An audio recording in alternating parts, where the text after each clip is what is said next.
BA third year home science students and MA MSc food and nutrition students, आजकल हम लोग weaning foods का chapter पढ़ रहे हैं और उसमें मैंने सारे सप्लीमेंट्री फूड्स के बारे में आपको बताया और उनसे क्या क्या प्रॉब्लम्स होती हैं उनको भी बताया। आज का जो टॉपिक है वो लास्ट टॉपिक है इस चैप्टर का और टॉपिक है quantity and timing of supplementary foods for infants. Quantity कितनी देनी चाहिए और कितना समय पे देना चाहिए, ये सारी बातें आज हम लोग डिस्कस करेंगे। एक टेबल के माध्यम से मैं आपको समझाने की कोशिश कर रही हूँ। इस टेबल को मैंने 4 कॉलम्स में बांटा है। फर्स्ट कॉलम है नेम ऑफ द फूड्स, मतलब कौन कौन से फूड आइटम्स हम बच्चों को सप्लीमेंट्री फूड के रूप में दे सकते हैं। Age at which to introduce, उसका टाइम क्या होगा, किस एज ग्रुप में वो दिए जा सकते हैं। अप्रॉक्सीमेट क्वांटिटी पर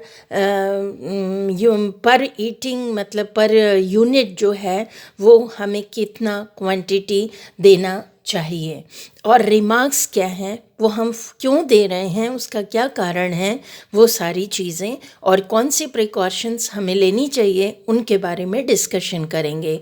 जैसे नंबर फर्स्ट जो फूड आइटम्स हम लोग इंट्रोड्यूस कर रहे हैं वो है fruit juice and soups prepared using tomato, onion, carrot, spinach, moong dal and a little rice.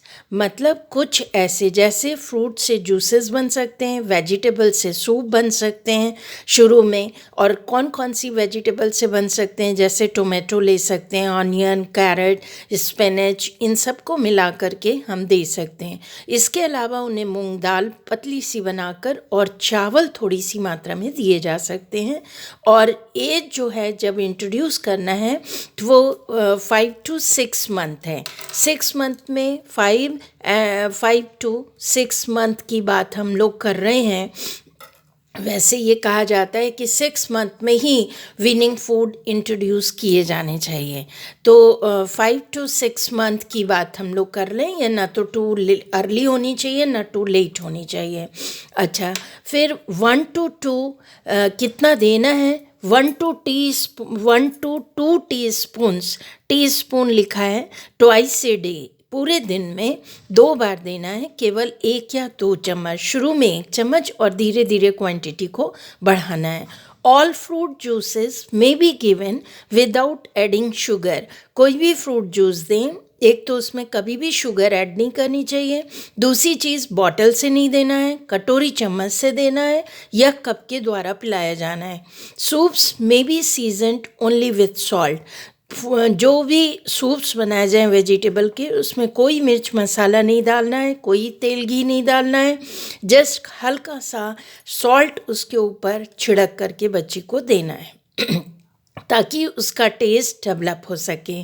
Quantity में be increased slowly to the acceptable limits, मतलब जब वो एक्सेप्ट कर ले, वो लेने लग जाए, तो क्वांटिटी धीरे धीरे बढ़ाना है। अगर वो रिफ्यूज़ कर रहा है तो हमें फोर्स नहीं करना है। तो एक तो ये पॉइंट समझ में आ गया। दूसरा है मैश्ड बनाना बनाना उसे मैश करके दिया जा सकता है। चीकू बहुत अच्छा नरम फल होता है, मीठा होता है, उसे दे सकते हैं। स्ट्रूड एप्पल्स, मतलब एप्पल को छील लिया, हल्का सा पानी में बॉईल कर लिया, थोड़ी सी उसमें शुगर ऐड कर ली और प्रिपेयर्ड विथ क्रीम, थोड़ा सा क्रीम मिल्क डाल दें उसके अंदर। और इसके अलावा एच पपाया दे सकते हैं। स्ट्रू बॉइल्ड पियर जो कि नाशपाती है, थोड़ी सी कड़ी होती है, तो उसे भी एप्पल की तरह ही होती है, उसे भी स्ट्यूड करना है। और मैंगो देना है, तो मैंगो अगर अच्छी तरह राइप्ड है, मतलब खिलाने लायक है, नरम हो गया, तो उसे अच्छे से मैश कर ले और बच्चे को दे सकते हैं। ये भी 5 to 6 मंथ की एज में बच्चे को देना चाहिए, 5 to 6 मंथ की एज में। और कितना देना चाहिए, 1 to 2 spoons twice a day, 1 से 2 चाय का चम्मच जो है, बहुत ज़्यादा मात्रा नहीं है, 2 बार देनी चाहिए। बनाना और सोर फ्रूट्स में कॉज कफ और कोल्ड, स्पेशली इन विंटर। जब जाड़े के दिन होते हैं तो बच्चे को थोड़ा सा इनसे, ये जो खट्टे भोज्य पदार्थ खट्टे फल होते हैं और बनाना होता है, ये बच्चों में कफ भी बना सकता है, इसलिए इस बात का थोड़ा ध्यान रखना है। Therefore they may preferably be introduce in summer, इसलिए कोशिश ये करनी चाहिए कि ये वाले जो फल हैं साइट्रस और बनाना, इनको समर्स में दिया जाए। तो इस समय जो देने के लिए है वो चीकू, एप्पल, पपाया बहुत अच्छा आ रहा है इस समय मार्केट में, विंटर्स में पपाया आता है, वो बच्चों को दे सकते हैं। और समर्स में तरबूज आता है, खरबूजा आता है, सब मैश करके, मैंगो बहुत अच्छा आता है, वो बच्चों को दिया जा सकता है। यानी सब तरह के फ्रूट्स उन्हें मैश करके शुरू में देने चाहिए और धीरे धीरे क्वांटिटी को बढ़ाना चाहिए। नेक्स्ट जो आइटम है वो है पॉरेज। पॉरेज का मतलब होता है खीर। पॉरेज प्रिपेयर्ड यूजिंग रोस्टेड रवा, रवा यानी सूजी। जब हम सूजी को हल्का सा भून लें कढ़ाई में और ज़रा सा उसमें देशी घी डालें और फिर दूध डाल दें, हल्की सी चीनी डाल दें, तो ये बन जाता है पॉरेज। तो पॉरेज प्रिपेयर्ड यूजिंग रोस्टेड रवा with a little ghee and milk, मैंने अभी आपको बताया। अदर कोर्स कैन रिप्लेस रवा और दलिया, यानी ये कभी हम सूजी की खीर बना के पॉरेज बना के दें, कभी हम गेहूं का जो दलिया होता है उससे बना करके भी बच्चों को दे सकते हैं। लेकिन उस दलिए को बहुत हमको पहले शुरू में जब देना शुरू करना है तो छान लेना चाहिए। छान लेने से उसके जो पीसेस हैं या अच्छी तरह बॉयल्ड कुक्ड होना चाहिए। वो रागी का भी दलिया हो सकता है। और rice powder and custard prepared using flavoured custard powder and milk. अब कस्टर्ड पाउडर मिला करके भी थोड़ी सी शुगर ऐड करके फ्लेवर्ड, तरह तरह के फ्लेवर्ड मिलते हैं, वैनिला फ्लेवर मिलता है, स्ट्रॉबेरी मिलता है, मैंगो मिलता है, तो कई तरह के फ्लेवर्स बच्चे को मिल जाते हैं और ये दिया जा सकता है। 1 वीक आफ्टर स्टार्टिंग बनाना, और जब वो उसे बनाना खिलाना शुरू किया गया तो उसके 1 हफ्ते के बाद ये हम सब चीज़ें दे सकते हैं। और any other fruit listed above, और जो फ्रूट्स मैंने अभी आपको बताए हैं, चीकू दे सकते हैं, एप्पल दे सकते हैं, मैंगो, और गर्मी के दिनों में तरबूज और खरबूजा भी मैश करके दिया जा सकता है, तो वो सब देना चाहिए। इनकी क्वांटिटी कितनी चाहिए, तो 1 और 2 टाइप्स ट्वाइस ए डे, मतलब 1 और 2 टीस्पून ट्वाइस ए डे। अब मैश कर रहे हैं तो वो टीस्पून में आ जाएगा, तो 1 या 2 चम्मच पूरे दिन में देना चाहिए और धीरे धीरे क्वांटिटी को बढ़ाना चाहिए। क्वांटिटी में be increased every 3 to 4 days, हर तीसरे और चौथे दिन पर थोड़ी थोड़ी क्वांटिटी बढ़ाते जाना चाहिए। जब बच्चा इंट्रोड्यूस हो जाए, बच्चा पूरी तरह से एक्सेप्ट करने लगे उस फूड आइटम को, उस फ्रूट को, तो निश्चित रूप से बढ़ाना चाहिए। और हम क्या दे सकते हैं, सॉफ्ट बॉइल्ड एग, बच्चे को सॉफ्ट बॉइल्ड एग दिया जा सकता है। तो आफ्टर 1 वीक इंट्रोड्यूसिंग पॉरेज, जब हम पॉरेज खिलाना शुरू कर रहे हैं तो उसके 1 हफ्ते के बाद हम उसे सॉफ्ट बॉइल्ड एग दे सकते हैं। 1 टीस्पून योक, अंडे का जो पीला भाग होता है वो पहले बच्चों को खिलाना चाहिए। तो 1 टीस्पून, पहले तो लिक्विड है, सेमी लिक्विड फॉर्म में है, तो 1 टीस्पून, और धीरे धीरे करके थोड़ा सा हाफ एग योक दिया जा सकता है। फिर धीरे धीरे क्वांटिटी को बढ़ाएं तो 1 एग का फुल एग योक भी बच्चे को इंट्रोड्यूस कर सकते हैं। लेकिन शुरू में क्वांटिटी बहुत ही कम देनी है और धीरे धीरे क्वांटिटी को इंक्रीज़ करना है। Egg should be boiled for a minutes. देखिए, वाइट पोर्शन बच्चे को नहीं इंट्रोड्यूस करना चाहिए, क्योंकि वाइट पोर्शन जो एग का होता है वो ज़्यादातर बच्चों को सूट नहीं करता, उन्हें एलर्जी होती है। तो शुरुआत में जब हम अंडा खिलाना शुरू करें तो जस्ट उनको येलो एग योक जो होता है उसी से शुरू करना चाहिए। Egg should be boiled for a minute, केवल 1 मिनट के लिए बॉईल करना है, यानी वो सॉफ्ट एकदम सा हो जाए। And immediately cooled under running water to prevent discolouration, जो उसका कलर है येलो कलर, जिसमें प्रोटीन है, केसीन प्रोटीन, एल्ब्यूमिन प्रोटीन है इसके अंदर।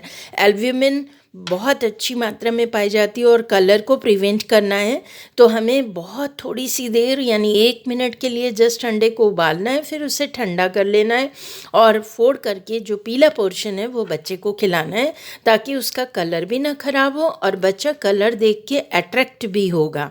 Gradually increase quantity of egg yolk, धीरे धीरे करके एग योग की क्वांटिटी को बढ़ाते जाना है। एंड इंट्रोड्यूस एग वाइट, उसके बाद जब वो अंडा पीला वाला भाग लेने के लिए पूरी तरह से तैयार हो जाए और अच्छी तरह डाइजेस्ट भी कर रहा हो, इंटरेस्ट ले रहा हो खाने में, तब उससे वाइट पोर्शन थोड़ा सा दे करके देखना चाहिए कि किसी प्रकार की कोई फूड एलर्जी तो नहीं हो रही है उसकी बॉडी पे, किसी तरह के दाने तो नहीं निकल रहे हैं, कहीं रैशेस तो नहीं हो रहे हैं। ये सारी चीज़ों से जब माँ कंफर्म हो जाए या बच्चे को जो भी खाना खिला रहा है वो पूरी तरह अस्वस्थ हो जाए, तभी अंडे का वाइट पोर्शन बच्चे को दिया जाना चाहिए।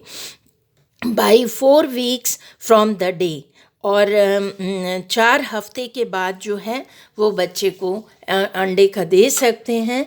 Egg was introduce, the child should be able to eat 1 whole egg, उसके बाद जो है धीरे धीरे करके उसे एक पूरा अंडा खिलाया जा सकता है। लेकिन 7 to 8 मंथ्स का जब बच्चा हो जाएगा तभी देना है, ताकि उसका जो लीवर है वो अच्छी तरह से उसे डाइजेस्ट कर सके। Mashed and well cooked vegetables, अब जितनी भी वेजिटेबल्स हैं उनको शुरुआत में जब देना है तो बच्चे को पूरी तरह से मैश करके वेजिटेबल्स को देना चाहिए। 1 वीक आफ्टर इंट्रोड्यूसिंग एग, जब अंडा इंट्रोड्यूस किया गया तो उसके 1 हफ्ते के बाद हम वेजिटेबल्स को इंट्रोड्यूस करेंगे पूरी तरह से मैश करके। फॉर एग्ज़ाम्पल, जैसे शुरू में आलू, पोटैटो जो है, पोटैटो, टोमेटो, इनको और जितनी पीस वगैरह हैं, मटर, इन सभी को अच्छी तरह से बॉईल कर लें और मैश करें, हल्का सा सॉल्ट उसमें ऐड करें और बच्चे को दे सकते हैं। 1 or 2 teaspoon twice a day, mash कर रहे हैं तो वो टीस्पून में हो गया। 1 से 2 चाय का चम्मच जो है पूरे दिन में 2 बार देना है, इससे ज़्यादा नहीं। हम क्या क्या दे सकते हैं? पोटैटो, पम्पकिन्स, पोटैटो समझ में आ रहा है, आलू, कद्दू, डार्क ग्रीन लीफी वेजिटेबल्स भी दी जा सकती हैं, कैरेट एंड पीज, गाजर और मटर। बॉईल करके एकदम सॉफ्ट हो जाए, तो कम्प्लीटली सॉफ्ट हो जाए तब हम उसे दे सकते हैं। एक और आइटम है वो है कर्ड्स, कर्ड मतलब दही। 1 वीक आफ्टर इंट्रोड्यूसिंग वेजिटेबल्स, देखिए एक सीक्वेंस चल रहा है कि बच्चे को कब क्या क्या देना है। कर्ड जो है, वेजिटेबल्स जब वो इंट्रोड्यूस की जाए तो उसके 1 हफ्ते के बाद उसे कर्ड देना चाहिए। कर्ड भी कितना देना चाहिए? 2 और 4 टीस्पून्स, 2 से 4 चम्मच जो है वो कर्ड दिया जा सकता है। फ्रूट कस्टर्ड में ऑल्सो बी गिवन, फ्रूट का जो कस्टर्ड होता है वो बच्चों को मिल्क एंड मिल्क प्रोडक्ट के रूप में दे सकते हैं। Curd should be just enough set, मतलब बहुत टाइट नहीं होना चाहिए, बस खाली हल्का सा जम जाए और सॉफ्ट रहे, and not to be too sour, बहुत खट्टा भी नहीं होना चाहिए। स्वाद माँ को या जो भी खाना बच्चे को खिला रहा है उसको पहले टेस्ट करके देख लेना चाहिए कि बच्चा एक्सेप्ट करेगा या नहीं। Mashed and well cooked rice, दाल और खिचड़ी, देखिए बहुत अच्छी तरह से कुक्ड राइस, दाल और खिचड़ी जो है वो बच्चे को दी जा सकती है। वो कब देनी है? 1 वीक आफ्टर इंट्रोड्यूसिंग कर्ड, जब वो कर्ड खाना शुरू कर दे तो उसके 1 हफ्ते के बाद उसको मैश करके अच्छी तरह दाल चावल और खिचड़ी बना के दिया जा सकता है। 1 और 2 टीस्पून्स, केवल 1 या 2 चम्मच ही देना चाहिए, इससे ज़्यादा नहीं पूरे दिन में। सीजन्ड विथ ए लिटिल घी, थोड़ा सा देशी घी डाल सकते हैं। And may add a little oil, थोड़ा सा या तो रिफाइंड ऑयल मतलब देशी घी डाला जाए बच्चे के लिए वो ज़्यादा बेटर है, या बटर बटर डाल सकते हैं सर्विंग से जस्ट पहले, और हल्का सा सॉल्ट एंड डैश ऑफ हल्दी। हल्दी डालते हैं क्योंकि हल्दी से बच्चे की इम्यूनिटी पावर बढ़ेगी, इसलिए हल्दी डालना है। और आजकल कोविड-19 का टाइम चल रहा है, जो बच्चे को भी इम्यूनिटी बूस्ट करानी है, बच्चे के अंदर रोग से रोग रोधक क्षमता बढ़े इस रोग के प्रति, इसलिए उसके खाने में हल्की सी हल्दी जस्ट फॉर कलर चेंज हो जाए। और ये हल्दी एंटीऑक्सीडेंट भी होती है, तो इसलिए भी बहुत फ़ायदेमंद है, ज़रूर डालना चाहिए। अब कुछ नोट है, ये तो मैंने सारी चीज़ें आपको बताई कि कौन कौन से फूड आइटम्स को कब कब देना है। तो सबसे पहले हम लोगों ने देखा कि बच्चे को फ्रूट जूसेस देने हैं और वेजिटेबल सूप दे सकते हैं। फिर मैश्ड करके जो कुछ बनाना, चीकू, पपाया, ऐसे फ्रूट्स, मैंगो सीज़न के अकॉर्डिंग बच्चे को दिया जा सकता है। जब वो ये सब लेने लगे तो उसे सूजी का पॉरेज यानी खीर बना के दी जा सकती है, गेहूं का दलिया पतला सा बना के दिया जा सकता है, या रागी की खीर बना के दी जा सकती है। और राइस के पाउडर से इडली वगैरह हल्की हल्की सी जो सॉफ्ट चीज़ें बने वो बच्चे को धीरे धीरे करके खिलाई जा सकती हैं, लेकिन अभी बहुत कम मात्रा में बच्चे को देना है। जब वो ये सब चीज़ें लेने लग जाएगा तो उसे सॉफ्ट बॉइल्ड एग, शुरू में एग योग इंट्रोड्यूस करना है, जस्ट 1 और टीस्पून 1 और 2 टीस्पून के करीब, और फिर उसके बाद आधा, और उसके बाद 1। और जब वो कुछ महीने 7-8 महीने का हो जाए तो पूरा एक boiled egg, half boiled egg दिया जा सकता है। और जब वो अंडा खाना शुरू कर दे तो उसके बाद जो भी वेजिटेबल्स हैं उनको अच्छी तरह कुक करके, बॉईल करके, मैश करके बच्चे को खिलाया जा सकता है। जब वो वेजिटेबल्स लेने लग जाए तो उसे कर्ड और मिल्क प्रोडक्ट्स भी दिए जा सकते हैं, लेकिन वो कर्ड बिल्कुल खट्टा नहीं होना चाहिए और बहुत ज़्यादा टाइट नहीं होना चाहिए, मतलब कड़ा नहीं होना चाहिए, जिसे बच्चा आसानी से खा सके।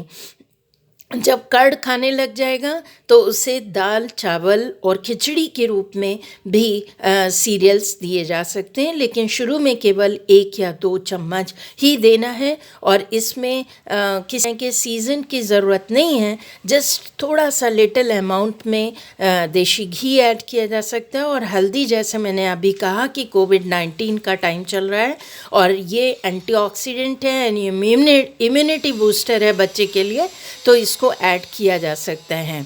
Other foods that may be introduce are, इनके अलावा कुछ चीज़ें हैं जैसे बिस्किट्स, चपाती, सोक्ड इन दाल, दाल में और दूध में मिला के उसको सोक करके, मतलब छोटे छोटे टुकड़ों में मिला लें, डाल दें दूध में और दाल में, और फिर बना करके बच्चों को खिला सकते हैं। या सॉफ्ट बॉइल्ड मीट दिया जा सकता है विदाउट स्पाइसेस, किसी भी तरीके के स्पाइसेस उसमें नहीं ऐड करने चाहिए। तो स्टूडेंट्स, आज ये चैप्टर वीनिंग फूड्स यानी इन्फेंट फीडिंग प्रैक्टिसेस का टोटली कंप्लीट हो गया है। और किसी भी चैप्टर में किसी भी स्टूडेंट की कोई क्वेरी हो तो आप चैट बॉक्स में भी डाल सकते हैं। ऑफलाइन ऑनलाइन क्लासेस में बहुत अच्छी तरह से अपने क्वेश्चंस को क्लियर कर सकते हैं। मुझे उम्मीद है आप सबको अच्छी तरह समझ में आया होगा। Thank you.